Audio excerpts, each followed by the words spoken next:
Hi, ಎಲ್ಲರಿಗೂ ನಮಸ್ಕಾರ.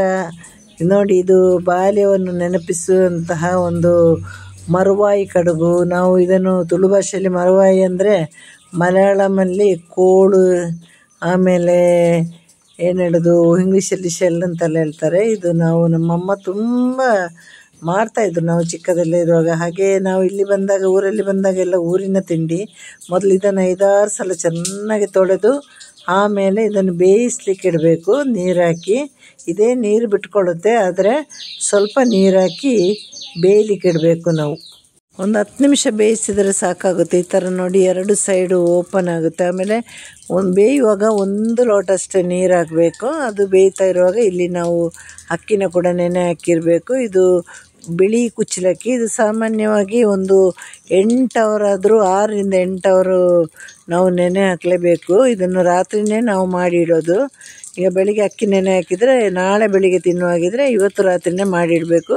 ಬೆಳಿಗ್ಗೆ ಈ ಕೆಲಸ ಎಲ್ಲ ತುಂಬ ಕಷ್ಟ ಆಗುತ್ತಂತೆ. ಪ್ರತಿ ಮನೆಯಲ್ಲೂ ಈ ಥರ ತಿಂಡಿ, ಆಮೇಲೆ ಹಲಸಿನ ಅಪ್ಪ ಇದೆಲ್ಲ ರಾತ್ರಿಯೇ ಮಾಡಿಡೋದು. ಬೆಳಿಗ್ಗೆ ಬಹಳ ಕಷ್ಟ ಆಗುತ್ತಂತೆ. ಈಗ ಅಕ್ಕಿನ ಚೆನ್ನಾಗಿ ತೊಳೆದು ಉಪ್ಪು ಹಾಕಿ, ಸ್ವಲ್ಪ ಗಟ್ಟಿನೂ ಅಲ್ಲ ನೀರೂ ಅಲ್ಲ, ಆ ಥರ ನಾವು ಅದನ್ನು ರುಬ್ಬಬೇಕು. ನುಣ್ಣಗೆ ರುಬ್ಬಬೇಕು ಮಾತ್ರ. ಪುಡಿಯಲ್ಲಿ ಮಾಡ್ಬೋದು, ಆದರೆ ಪುಡಿಯಲ್ಲಿ ಅಷ್ಟೊಂದು ಟೇಸ್ಟಿಯಾಗಿ ಬರಲ್ಲ. ನಾವು ಅಕ್ಕಿ ನೆನೆ ಹಾಕಿ ತೊಳೆದು ಅದನ್ನು ರುಬ್ಬಿ ಮಾಡುವಷ್ಟು ಟೇಸ್ಟಿಯಾಗಿ ಬರೋದಿಲ್ಲ. ಈಗ ನೋಡಿ, ಈ ಥರ ಒಂದು 2-3 ಸಲ ಅಕ್ಕಿನ ನಾವು ರುಬ್ಬಿ ತಗೊಳ್ಬೇಕು. ಇದಕ್ಕೆ ಸ್ವಲ್ಪ ಕಡುಬು ಜಾಸ್ತಿ ಬೇಕಾಗುತ್ತೆ. ಇದು ಏನು ಹೇಳೋದು, ಮರುವಾಯಿಯಲ್ಲಿ ಸಾರು ಮಾಡಿ ಅದರಲ್ಲಿ ಬೇಯಿಸಿದ ಕಡುಬನ್ನು ಹಾಕಿ ಮಾಡುವಂತಹ ಒಂದು ಸೂಪರ್ ಟೇಸ್ಟಿಯಾಗಿರುವ ತಿಂಡಿ. ಇಷ್ಟು ನೋಡಿ, ನಾವು ಉದ್ದಿನ ದೋಸೆ ಇದೆ ಅಲ್ವ, ಅದಕ್ಕಿಂತ ಸ್ವಲ್ಪ ದಪ್ಪನಾಗಿಯೇ ರುಬ್ಬಬೇಕು. ಈಗ ನುಣ್ಣಗೆ ರುಬ್ಬಿ ಆಯಿತು. ಇನ್ನು ಮಿಕ್ಕಿದ್ದನ್ನು ಕೂಡ ಇದೇ ಥರ ರುಬ್ಬಿ ಈ ಥರ ಹಾಕಬೇಕು. ಆಮೇಲೆ ಇದನ್ನು ಏನು ಹೇಳೋದು, ಬಿಸಿ ಮಾಡಿ ಒಂದು ಸಾಧಾರಣ ಗಟ್ಟಿ ಹದಕ್ಕೆ ತರಬೇಕು. ನಮಗೆ ಕಡುಬು ಮಾಡಲಿಕ್ಕೆ ಸಿಗಬೇಕು. ಇದೀಗ ಕಡುಬು ಮಾಡಲಿಕ್ಕೆ ಆಗೋದಿಲ್ಲಲ್ವ, ಮತ್ತು ಬರೇ ಆಗಿ ಬಿಸಿ ಮಾಡದೆ ಕಡುಬು ಮಾಡಿದರೆ ಬಿಳಿ ಕುಚ್ಚಲಕ್ಕಿ ಅಲ್ವ, ಅದು ಕಡುಬು ಗಟ್ಟಿ ಕೂಡ ಬರುತ್ತೆ. ನಮಗೆ ಕಡುಬು ಮೆದು, ಆಮೇಲೆ ಅದು ಸರಿಯಾಗಿ ಉಂಡೆ ಕಟ್ಟಲಿಕ್ಕೆ ಇದನ್ನು ಒಂದು ಸಿಮ್ಮಲ್ಲಿಟ್ಟು ನಾವು ಇದನ್ನು ಬಿಸಿ ಮಾಡಬೇಕು. ಇದು ಬಿಸಿ ಮಾಡುವಷ್ಟೊತ್ತಿಗೆ ನಾವು ಇದಕ್ಕೆ ಸ್ವಲ್ಪ ತೆಂಗಿನ ತುರಿ ಹಾಕ್ಕೊಳ್ಬೇಕು, ಆಗ ಟೇಸ್ಟಿಯಾಗಿರುತ್ತೆ. ಈಗ ನೋಡಿ, ಈ ಥರ ಬಿಸಿ ಮಾಡಿದರೆ ಸಾಕಾಗುತ್ತೆ. ಆಮೇಲೆ ಮಿಕ್ಕಿದ್ದು ನಾವು ತವದಲ್ಲಿ ಹಾಕಿ ಅದನ್ನು ಬಿಸಿ ಮಾಡ್ಬೋದು. ನೋಡಿ, ಅದನ್ನು ಕೈ ಆಡಿಸ್ತಾ ಇರಬೇಕು, ಇಲ್ಲಾಂದರೆ ಸೀದು ಹೋಗ್ಬೋದು. ಸಿಮ್ಮಲ್ಲಿಟ್ಟು ಈ ಥರ ಕಡುಬಿಗೆ ರೆಡಿ ಮಾಡಿಕೊಳ್ಬೇಕು. ನಾವು ಈ ಥರ ಗಟ್ಟಿಯಾಗಿ ನಾವು ರುಬ್ಬೋದು. ರುಬ್ಬಿದರೆ ನಮಗೆ ಕಡುಬು ಗಟ್ಟಿ ಬಂದರೆ ತಿನ್ನಲಿಕ್ಕೆ ಅಷ್ಟೊಂದು ಚೆನ್ನಾಗಿರೋದಿಲ್ಲ. ಈ ಥರ ತಾಳ್ಮೆಯಿಂದ ಅದನ್ನು ಗಟ್ಟಿ ಅದಕ್ಕೆ ತರಬೇಕು. ಮೊದಲು ಇದನ್ನು ಕೆಂಪು ಕುಚ್ಚಲಕ್ಕಿಯಲ್ಲಿ ಮಾಡ್ಬೋದು, ನಮ್ಮ ಅನ್ನದ ಅಕ್ಕಿಯಲ್ಲಿ ಕೂಡ ಮಾಡ್ಬೋದು, ಬೆಳತಿಗೆ ಅಕ್ಕಿಯಲ್ಲಿ ಕೂಡ ಮಾಡ್ಬೋದು. ಈ ಥರ ಬಿಸಿ ಮಾಡುವಾಗಿದ್ದರೆ ಯಾವ ಅಕ್ಕಿಯಲ್ಲಾದರೂ ಮಾಡ್ಬೋದು. ನಾವು ಬಿಸಿ ಮಾಡಿದಾಗ ಗಟ್ಟಿ ಅದಕ್ಕೆ ಬರುತ್ತೆ ನೋಡಿ, ಈ ಥರ ಬರುತ್ತೆ. ಇದನ್ನು ಕೊನೆಗೆ ತವದಲ್ಲಿ ಹಾಕಿ ಒಂಚೂರು ಬಿಸಿ ಮಾಡಿದರೆ ಸಾಕಾಗುತ್ತೆ. ಆಮೇಲೆ ನಾವು ಏನು ಮಾಡಬೇಕಂದ್ರೆ, ಸಣ್ಣದಾಗಿ ಕಡುಬನ್ನು ಕಟ್ಟಬೇಕು. ಕಡುಬನ್ನು ಬೇಯಿಸಬೇಕು ಸ್ವಲ್ಪ. ಅದು ಕೂಡ ಅಷ್ಟೇ, ಒಂದು 10-20 ನಿಮಿಷ ಬೇಯಿಸಿದರೆ ಸಾಕಾಗುತ್ತೆ. ನಾವು ಇಲ್ಲಿ ಒಲೆಯಲ್ಲಿ ಬೇಯಿಸೋದು. ಇಲ್ಲಿ ಒಂದು ಗ್ಯಾಸ್ ಸಿಲಿಂಡ್ರ್ ತಂದರೆ 8 ತಿಂಗಳು 10 ತಿಂಗಳು ಬರುತ್ತೆ ಇವರಿಗೆ ಜಾಸ್ತಿಯಾಗಿ. ಈಗ ಸ್ವಲ್ಪ ಮಳೆ ಆಗಿದ್ದಕ್ಕೆ ಒಳಗಡೆನೇ ಒಲೆ ಉರಿಸಿ ಮಾಡ್ತಾರೆ. ಇಲ್ಲಾಂದರೆ ಹೆಚ್ಚಿನ ಅಡಿಗೆ ಎಲ್ಲ ಒಲೆಯಲ್ಲೇ ಮಾಡೋದಕ್ಕೆ ಭಾಳ ಟೇಸ್ಟಿಯಾಗಿರ್ತಾಯಿತ್ತು, ಮತ್ತು ತುಂಬ ಲಾಭವೂ ಕೂಡ ಆಗ್ತಾಯಿತ್ತು. ಗ್ಯಾಸ್ ಸಿಲಿಂಡ್ರ್ 8 ತಿಂಗಳೆಲ್ಲ ಬರೋದಂದರೆ ಒಳ್ಳೆಯ ಲಾಭದ ಕೆಲಸ ಅಲ್ವಾ. ಈ ಥರ ಕಡುಬು ಮಾಡಿ ನಾವು ಮೊದಲು ಇಟ್ಟಿರಬೇಕು. ಆಮೇಲೆ ಇದನ್ನೊಂದು ಪಾತ್ರೆಗೆ ಹಾಕಿ ಬೇಯಿಸಿದರೆ ಸಾಕಾಗುತ್ತೆ. ಅದು ಕೂಡ ಅಷ್ಟೇ, ಬೇಗನೆ ಆಗೋಗುತ್ತೆ. ಒಂದು 10ರಿಂದ 20-25 ನಿಮಿಷ ಕಡುಬನ್ನು ಬೇಯಿಸಬೇಕು ನಾವು. ಬೆಳಿಗ್ಗೆ ಇಷ್ಟು ಕೆಲಸಗಳನ್ನು ಒಟ್ಟೊಟ್ಟಿಗೆ ಮಾಡಲಿಕ್ಕಾಗಲ್ಲ ಅಂತ ಪ್ರತಿ ಮನೆಯಲ್ಲಿ ಈ ತಿಂಡಿ ಮಾಡಬೇಕಂದ್ರೆ ನೈಟೇ ಮಾಡೋದು. ಕೆಲವರಿಗೆ ಇದರಲ್ಲಿ ಕೆಲಸ ಜಾಸ್ತಿ ಅಂತ ಮಾಡಲಿಕ್ಕೇ ಹೋಗಲ್ಲ. ಇದೆಲ್ಲ ಹೊರಗಡೆ ಹೋಟ್ಲಲ್ಲೋ ಎಲ್ಲೂ ಸಿಗೋ ತಿಂಡಿ ಅಲ್ಲ. ಇದು ಮನೆಯಲ್ಲೇ ನಾವು ಕೂತು ಮಾಡಬೇಕಾಗಿರುವಂಥ ತಿಂಡಿ. ಅಕಸ್ಮಾತ್ ಹೋಟ್ಲಲ್ಲಿ ಸಿಕ್ಕಿದ್ರೂ ಅದು ಅಷ್ಟು ನೀಟಾಗಿ ನಮಗೆ ಸಿಗಲ್ಲ. ಯಾಕೆಂದರೆ ಈ ಶೆಲ್ ಅಥವಾ ಈ ಮರುವಾಯಿ ಅಥವಾ ಕೋಳು ಇದನ್ನು ಎಷ್ಟು ಚೆನ್ನಾಗಿ ತೊಳಿಬೇಕು ಗೊತ್ತಾ. ಅದೆಲ್ಲ ಚಿಪ್ಪೆಲ್ಲ ಹಾಗೆ ಹಾಕಿ ಮಾಡೋದಲ್ವ, ಹಾಗಾಗಿ ತುಂಬ ಚೆನ್ನಾಗಿ ತೊಳಿಬೇಕು. ಹೋಟ್ಲವರೆಲ್ಲ ಅಷ್ಟು ತೊಳೆದು ಎಲ್ಲಿ ಮಾಡ್ತಾರೆ. ಹಾಗಾಗಿ ನನಗೆ ಗೊತ್ತಿರೋ ಹಾಗೆ ಇದು ಔಟ್ಸೈಡ್ ಎಲ್ಲೂ ಸಿಗೋದಿಲ್ಲ ಈ ಫುಡ್ಡು. ನಮ್ಗೆ ಬೇಕಂದರೆ ಮನೆಯಲ್ಲಿ ಮಾಡಿ ತಿನ್ನಬೇಕು. ಇದು ಪತ್ರೊಡೆ ಗೊತ್ತಿಲ್ಲ ನನಗೆ, ಹೆಚ್ಚಾಗಿ ಇದು ಪತ್ರೊಡೆ ಎಲ್ಲ ಮನೆಯಲ್ಲೇ ಮಾಡೋದು ನಾವು. ಹೊರಗಡೆ ತಿನ್ನದಿರೋದು ಕೂಡ ಒಳ್ಳೆಯದು, ಸಿಗುವಾಗಿದ್ದರೂ ತಿನ್ನದಿರೋದು ಒಳ್ಳೆಯದು ಅಂತ ನನ್ನ ಅಭಿಪ್ರಾಯ. ನೋಡಿ, ಈಗ ಕಡುಬು ಆಲ್ಮೋಸ್ಟ್ ಕಡುಬನ್ನೆಲ್ಲ ಮಾಡಿ ಆಯಿತು. ಇನ್ನು ಈ ಕಡುಬನ್ನು ನಾವು ಇಡ್ಲಿ ಪಾತ್ರೆಯಲ್ಲಿ ಬೇಯಿಸಬೇಕು. ನಮ್ಮದು ಊರಲ್ಲಿ ಒಂದು ಹಳೆಯ ಕಾಲದ ಇಡ್ಲಿ ಪಾತ್ರೆ ಎಲ್ಲ ಇರುತ್ತಲ್ವ, ಊರಲ್ಲಿ ಎಲ್ಲ ಮನೆಯಲ್ಲಿ ಹಳೆ ವಸ್ತುಗಳು ಇರುತ್ತೆ. ಹಾಗಿರುವಾಗ ಎಲ್ಲ ಅದರಲ್ಲೇ ಮಾಡ್ತಾರೆ. ಈಗಲೂ ಅಲ್ಲಿಯ ಟೇಸ್ಟ್ ಏನು ಕಮ್ಮಿ ಆಗಿಲ್ಲ. ಒಂದು 50-100 ವರ್ಷಕ್ಕೆ ಹಿಂದಿನ ಅಡುಗೆ ಏನಿದೆ ಅದನ್ನು ಇವಾಗಲೂ ಮಾಡಿರ್ತಾರೆ. ಈಗ ಮೊದಲು ನಾವು ಚಿಕ್ಕದಿರುವಾಗ ನಮ್ಮ ಅಮ್ಮ ಚಿಕ್ಕದಿರುವಾಗ ಅಮ್ಮ ಎಲ್ಲ ಹೀಗೆ ಮಾಡ್ತಾಯಿದ್ದಿದ್ದು. ಹಾಗೆ ಅದನ್ನು ನಮ್ಮ ಈ ಬಳುವಳಿಯಾಗಿ ನಾವು ತಗೊಂಡು ಬಂದಿದ್ದೇವೆ. ಇನ್ನು ನಮ್ಮ ಜನ್ರೇಷನ್ನಿಗೆ ಸ್ಟಾಪ್ ಆಗ್ಬೋದು ಅನಿಸುತ್ತೆ. ಮುಂದಿನ ಜನ್ರೇಷನ್ ಮಾಡೋದು ಕಷ್ಟ ಇದೆ. ಇಷ್ಟೊಂದು ಕಷ್ಟಪಟ್ಟೊಂದು ತಿಂಡಿಗೋಸ್ಕರ ಯಾರು ಮಾಡಲ್ಲ. ಆರ್ಡ್ರ್ ಮಾಡಿದರೆ 5 ನಿಮಿಷಕ್ಕೆ ಇಡ್ಲಿ ಮನೆ ಬಾಗಿಲಿಗೆ ಬಂದು ಬೀಳುತ್ತೆ ಇಡ್ಲಿ. ಹಾಗಿರುವಾಗ ಇಂಥದ್ದೆಲ್ಲ ಯಾರು ಕಷ್ಟಪಟ್ಟು ಮಾಡಲ್ಲ. ಆದರೆ ನಮ್ಮ ಹಿರಿಯರ ನೆನಪಿಗೋಸ್ಕರ ಅಥವಾ ಅವರ ಟೇಸ್ಟ್ನ ಮತ್ತೆ ನಾವು ಸವಿಲಿಕ್ಕೋಸ್ಕರ ಇದನ್ನು ನಾವು ಮಾಡಲೇಬೇಕು. ಇವಾಗ ನಾವು ನೋಡಿ, ಮನೆ ಒಳಗಡೆ ಒಲೆ ಹಾಕಿರೋದು, ಆ ಒಲೆಯಲ್ಲೇ ಬೇಯಿಸ್ತೀವಿ ನಾವು. ಎಮರ್ಜೆನ್ಸಿ ನಾವು ಬಂದರೆ ಮಾತ್ರ ಇಲ್ಲಿ ಜಾಸ್ತಿ ಗ್ಯಾಸ್ ಖರ್ಚು ಮಾಡೋದು. ಇಲ್ಲಾಂದರೆ ಇವರಿಗೆ ವರ್ಷಕ್ಕೆ ಒಂದು 2.5 ಸಿಲಿಂಡ್ರ್ ಅಥವಾ 1.5 ಸಿಲಿಂಡ್ರ್ ಸಾಕಾಗುತ್ತೆ. ಇವಾಗ ಒಲೆಯಲ್ಲಾಗಲಿ ಸ್ಟವ್ ಆಗಲಿ ಒಂದು 25 ನಿಮಿಷ ಬೇಯಲೇಬೇಕು. ಅದಕ್ಕೆ ಇವಾಗ ಸಾರಿಗೆ ನಮ್ಮ ಗುಂಟೂರು ಮೆಣಸಿನಕಾಯಿನ ಹುರಿಬೇಕು. ಅದಕ್ಕೆ ಸಾರು ಮಾಡಿ ಸಾರಿಗೆ ಅಲ್ವ ಕಡುಬು ಹಾಕೋದು.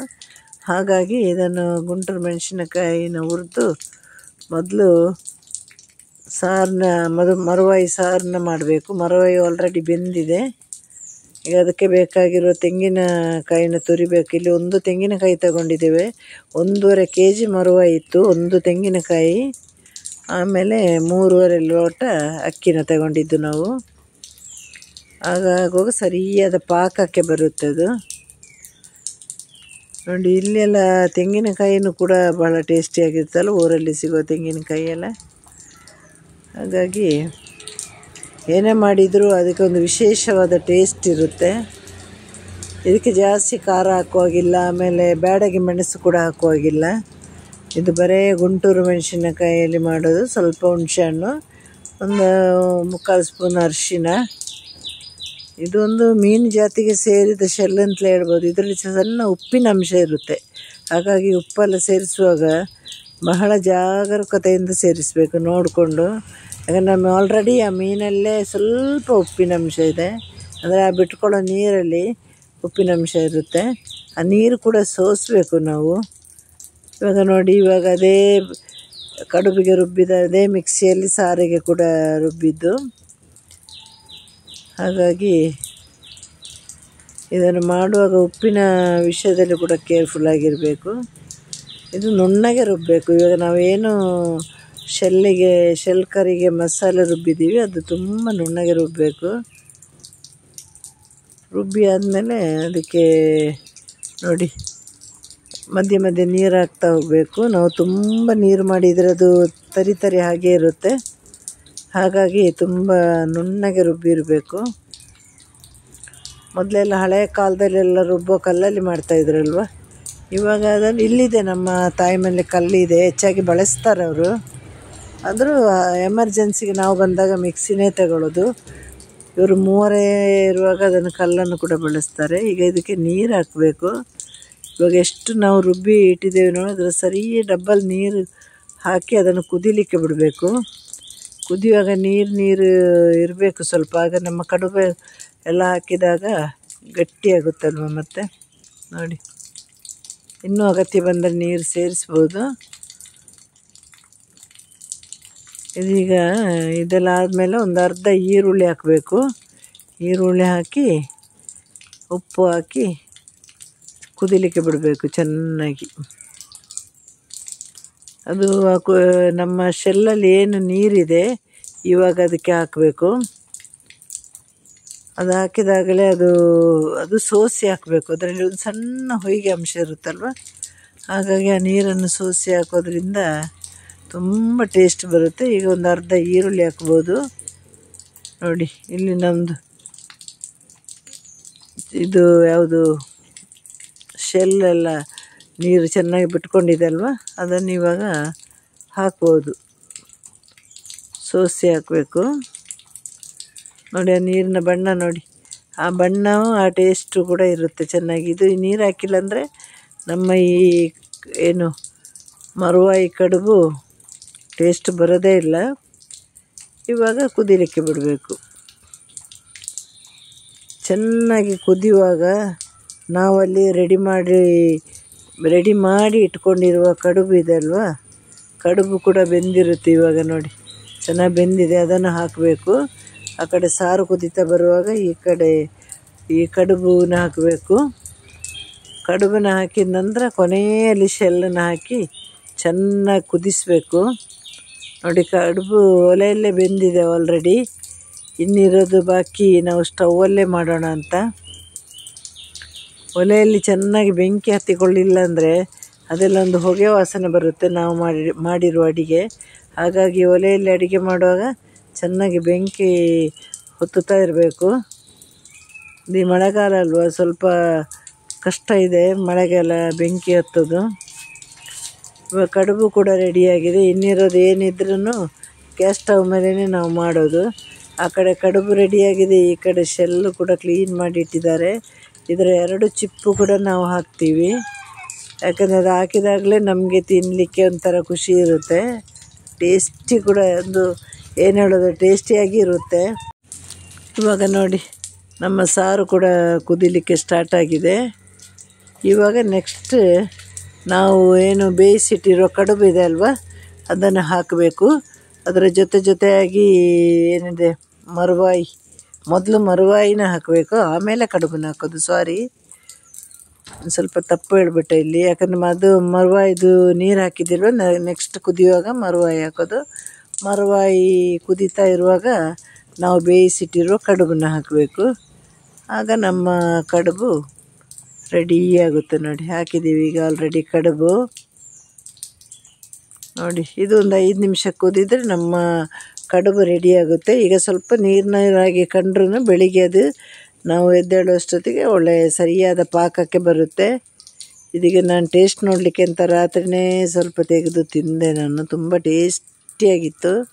ಎಲ್ಲರೂ ಕೂಡ ಹೀಗೆ ಮನೆಯಲ್ಲಿ ಮಾಡಿ ನೋಡಿ. ಬೆಂಗಳೂರಲ್ಲಿ ಎಲ್ಲ ಊರಲ್ಲಿ ಮಾರ್ಕೆಟಲ್ಲಿ, ಮೀನು ಮಾರ್ಕೆಟಲ್ಲಿ ಈಗ ಶೆಲ್ಲು ಸಿಗುತ್ತೆ.